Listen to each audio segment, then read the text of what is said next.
Moi, c'est Maïline. Si, là-bas au fond. Ah, voilà. Et voici donc mon école. Enfin, elle n'a pas toujours ressemblé à ça. En effet, il y a quelque temps encore, nos récréations, ça donnait plutôt ça. Les garçons d'un côté, en train de jouer au foot, les filles de l'autre, qui jouent à la marelle ou au chat. Enfin, quand les garçons veulent bien leur laisser un peu de place. Pourtant, moi j'ai toujours voulu jouer au foot, mais on me répondait toujours: non, c'est pas un sport pour les filles. Tu veux pas faire de la danse ou de la gym plutôt? Mais qu'est-ce qu'ils ont savé, eux? Et un jour, tout a changé. Tout a commencé avec lui. Lui, c'est mon nouveau maître. Et à la rentrée, comme d'habitude, pendant une récré, on se chamaillait encore à cause du foot. Mais ils veulent pas que je joue au foot. Il y a un problème avec le ballon là? Non.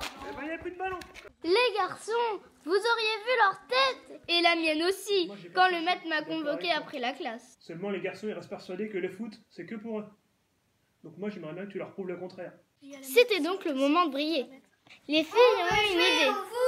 On veut jouer au foot. Mais finalement, j'ai décidé de faire plus classique. Et vous savez ce qui va se passer cette année? Il va avoir la Coupe du Monde en France. Au début, c'était pas gagné. Il a fallu casser quelques préjugés.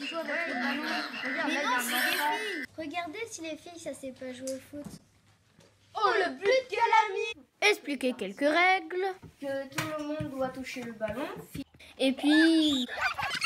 Donc on a expliqué les règles et le rôle de l'arbitre notamment. Un penalty, une faute. Pour un hors-jeu, il y a mes assistants qui lèvent le drapeau. Et tout s'est arrangé au fil des séances. Les garçons, ils ont bien passé les balles aux filles. Les chamailleries ont laissé place à des moments de partage, de sportivité, de tolérance. Ça se défonce, bon c'est pas grave. Tous ensemble, on a appris à s'encourager, mais surtout, le plus important, on a pris du plaisir. Et puis j'ai fait des émules. Elena s'est découvert une passion pour l'arbitrage. Vous allez me dire, il faut mieux qu'elle fasse arbitre que joueuse. Mais cela reste entre nous. Mais surtout nous, tous ensemble, on est devenus les supporters numéro 1 de l'équipe de France féminine pour la Coupe du Monde. Une étoile sur leur maillot.